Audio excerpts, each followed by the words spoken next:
High on the northern cliffs, where the sea struck stone with a fury that never tired, stood a weathered inn known as the Mariner's Rest, sailors swore. The place had been there longer than any port on the coast, its wooden beams darkened by centuries of salt and storm. Few knew who owned it. No innkeeper's name was ever given, and no one recalled seeing a hand repair its timbers, yet the doors were always open, and the hearth always burning. Travellers found their way there on nights when the fog was thickest, when their lanterns failed, or when they had lost all sense of direction. The inn appeared not by road or chart, but by need. Inside, the air was warm, filled with the scent of stew and the hush of voices that never grew louder than a murmur. Each guest was seated without question, and always a tall figure in a long, dark coat brought them a drink before slipping back into the shadows. The walls of the inn were lined with shelves of bottles, no two alike. Some glowed faintly as though holding starlight. Others seemed darker than the night itself. Guests were never asked what they wanted.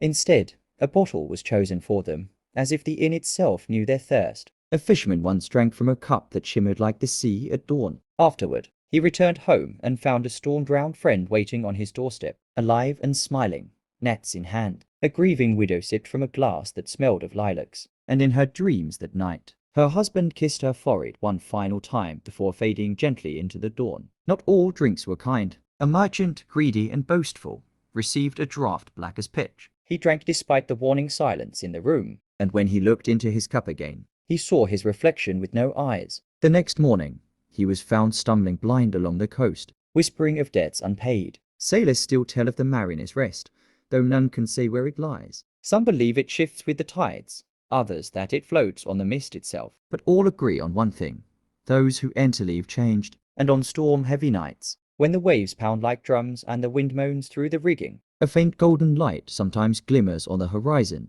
like an inn's window welcoming the lost.